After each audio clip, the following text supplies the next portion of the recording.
क्या चाहते हैं लोग? डिवाइड एंड रूल चाहते हैं। বিভেদের কথা তো তৃণমূল কংগ্রেস বলছে, বিভেদের কথা তৃণমূল কংগ্রেস বলছে বলেই তো তাদের হুমায়ুন কবির বলছে হিন্দুদেরকে কেটে ভাগীরথীর জলে ভাসিয়ে দেবো। তাই তো ফিরাদ বাবি হাকিম বলছে 50% মানুষ উর্দুতে কথা বলবে আগামী দিনে। জ্যোতিপ্রিয় মল্লিক বলেছিল 2 বাংলা এক হয়ে যাবে। বিভেদের কথা কে বলছে ভাই? এক গালে চড় খেয়ে আরেক গাল বাড়িয়ে দেবো, আসো তুমি আরেক গালে চড় মারো। সব ন্যাকাপুষু রাজনীতি অনেক দিন আগে চলে গেছে। থাপ্পড় খেয়ে চড় খেয়ে আর চড়কা চালিয়ে স্বাধীনতা আসেনি, রক্ত দিয়ে স্বাধীনতা এসছে।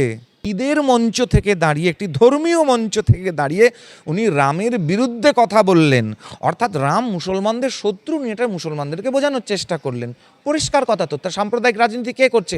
মমতা বন্দ্যোপাধ্যায়ের বিরুদ্ধে মামলা হওয়া উচিত, মমতা বন্দ্যোপাধ্যায় পদত্যাগ করা উচিত। ভাইয়ের সঙ্গে ভাইয়ের লড়ানো, ন্যাকা শোষী 7% মুসলমান শতাংশ, জনশতাংশ 1947 আজকে 30%-এর ওপর ছাড়িয়ে 40% হতে চাইছে। সাইলেন্ট ডেমোগ্রাফিক ইনভেশন হচ্ছে। বলছে যাদের পূর্ববঙ্গে হুজুর খেজুররা বলছে যাদের পছন্দ হচ্ছে না তারা বেরিয়ে যাবে এখান থেকে। ওখান থেকে পূর্ববঙ্গ থেকেও হিন্দু বেরিয়ে যাবে, পশ্চিমবঙ্গ থেকেও হিন্দু বেরিয়ে যাবে। বাপের সম্পত্তি পেয়েছে, সব কি ইয়ের থেকে, আরব থেকে এসে দখল করবে সব ওয়াকফ বোর্ডের সম্পত্তি। সব বাদ করবো, হিন্দু মার খেলে হিন্দুরের কথা বলবো না? হিন্দুর ঘর ভাঙা হচ্ছে, হিন্দুর দোকানপাট লুট করা হচ্ছে, হিন্দুরের কথা বললে পরে আগুন নিয়ে খেলা হচ্ছে, চ্যাংড়ামো হচ্ছে। একটি বৃন্তে দুটি কুসুম কাজী নজরুল ইসলাম বলেছিলেন। তারপরে গঙ্গা দিয়ে অনেক জল বয়ে গেছে, পদ্মা আলাদা হয়ে গেছে, মেঘনা আলাদা হয়ে গেছে।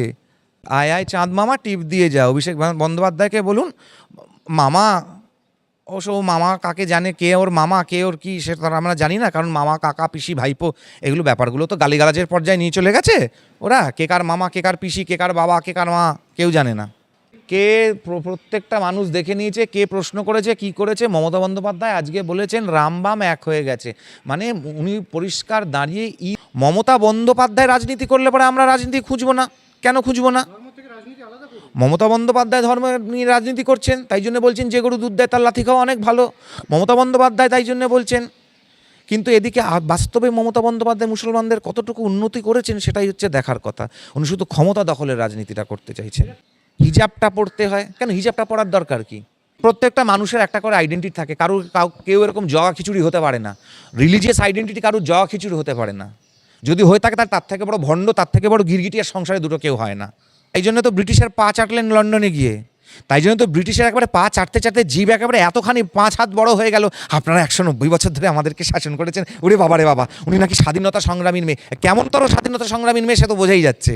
স্বাধীনতা সংগ্রামীর মেয়ের ভাষার থেকে, মুখ থেকে কখনো এরকম ভাষা বেরোবে না যে আপনাদের তৈরি সমস্ত কিছু বাড়িঘর দৌড় কলকাতায় আছে, আমরা এখন সেখানে বসে বসে সেগুলোকে ভাড়া খাটিয়ে টাকা রোজগার করছি, সেখান থেকে আমরা কাটমানি খাচ্ছি, সেগুলোকে সারানোর নাম করে কাটমানি খাচ্ছি। ওরা বলতে পারলেন না, মনে মনে কথা তো ছিল এটাই। এখন অবধি তো ব্রিটিশের তৈরি মহাকারণটা সারিয়ে উঠতে পারলো না। আগে ব্রিটিশের পাটা যেভাবে চেটে এসেছে সবাই বুঝে গেছে বাস্তবিকটাকে। কেন হবে না বলুন তো? আরে কংগ্রেস পার্টিটার জন্ম কে দিয়েছিল? Alan Octavian Hume. 1910 সাল পর্যন্ত কংগ্রেসের ব্রিটিশের সেক্রেটারিটা কংগ্রেসের পার্টি প্রেসিডেন্ট হতো।